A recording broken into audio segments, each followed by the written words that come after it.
দুর্গাপুরের কাঁকসার পানাগড় রাইস মিলের সামনে গাড়ি উল্টে মৃত্যু তরুণীর। ঘটনার তদন্তভার নিল সিআইডি। দুর্ঘটনাস্থল পরীক্ষা করেন তদন্তকারীরা। ঘটনাস্থল ঘিরে দেওয়া হয়। সিআইডির ৩ সদস্যের প্রতিনিধি দল কাঁকসা থানায় অভিযুক্তদের সাদা গাড়ি ও তরুণীদের গাড়ির পরীক্ষা করেন। দুটি গাড়ির ভেতরে ছবি তোলা হয়। আজকে আমরা এই মুহূর্তে রয়েছি বাবলু যাদবের যে বাড়ি, সঙ্গে যে গোডাউন, সারি সারি ভাবে তার কিন্তু লাগানো রয়েছে লোহার স্ক্র্যাপের মাল এবং বাবলু যাদবের যে সমস্ত গাড়ি। সেখানে কিছুক্ষণ আগে সুমন জয়সওয়াল অর্থাৎ এসিপি কাঁকসা তিনি নিজে এসেছিলেন।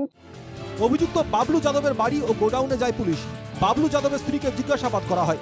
ঘটনার দিন বাবলু যাদবের গতিবিধি কি ছিল তাও জানতে চাওয়া হয় বলে খবর। পুলিশ আধিকারিকদের দাবি, বাবলু যাদবই ঘটনার দিন গাড়ি চালাচ্ছিলেন।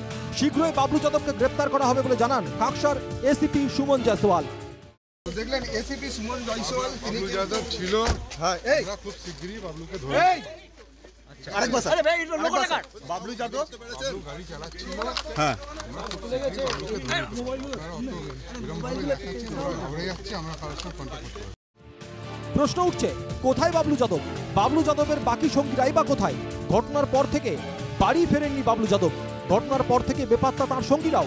দাবি বাবলু যাদবের গোডাউনের কর্মী। बजे निकले थे घर से? 7 बजे निकले थे। कौन कौन था उसका साथ? छोटू था, रवि था, वो छोटू था, चंदन थे, राजकुमार, गोपी। कौन सा गाड़ी से निकला था? अरे नाम तो हम गाड़ी में नहीं सादा जानते। कलर का? सादा कलर गाड़ी। বাবলু যাদবের গোডাউনের কর্মচারীর দাবি, রবিবার সন্ধ্যে 7টা নাগাদ গোডাউন থেকে গাড়ি নিয়ে বেরিয়েছিলেন বাবলু। তার সঙ্গে ছিলেন আরও 4 জন। বাবলুর সঙ্গে বেরিয়েছিলেন ছোটু, চন্দন, রাজকুমার, রবি। সঙ্গীরা গোডাউনে বাইক রেখে বাবলুর সঙ্গে গাড়িতে যায়। তারপর থেকে আর গোডাউনে ফেরেনি বাবলু। তবে তার সঙ্গীরা রাতে বাইক নিয়ে চলে যায়, এমনটাই দাবি বাবলুর গোডাউনের কর্মচারীর। बाइक इसमें खड़ी करी थे, आए थे, बस भाग गए थे। फिर रात में बाइक लेके चला गया। चला गया। क्या काम करता है वो लोग उसका बस साथ? ये लेबर वाला काम करता है।